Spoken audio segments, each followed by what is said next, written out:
proceed on to sample problem 2. What mass of silver oxide, silver 1 oxide, is required to form 388 milliliters of O2 gas when measured at 734 millimeters of mercury and 25 degrees Celsius?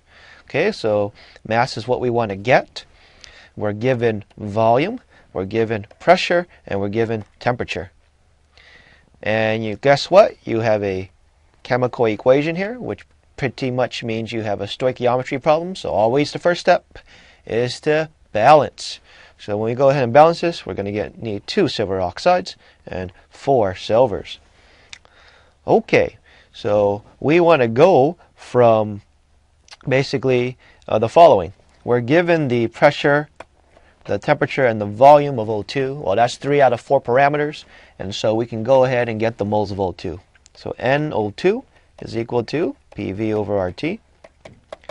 And so that's going to be equal to 734 millimeters of mercury times 1 atm divided by 760 millimeters of mercury.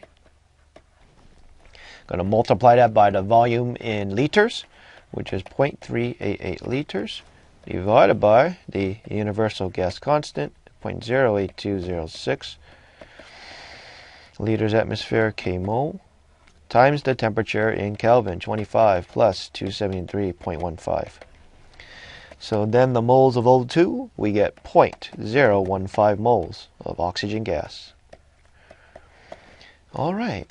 So we want to go from moles of O2, which is what we have, and somehow we want to go all the way to the mass of silver 2 oxide.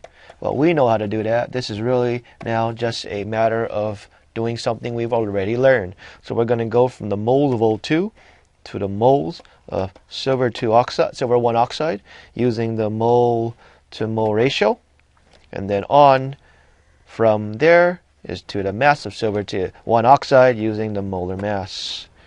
Okay, let's go ahead and finish this up. So you have 0.015 moles of O2. Okay, the mole to mole ratio is going to be 2 moles of silver 1 oxide for every 1 mole of oxygen gas.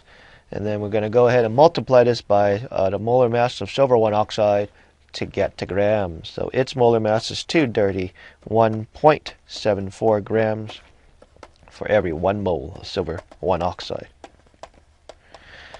And so we get roughly 7.0 grams, everybody, of silver 1 oxide that are required. Okay, so that is another stoichiometry problem that involves gases, everyone. Thank you all for your attention, and I'll see you all next time on Educator.com.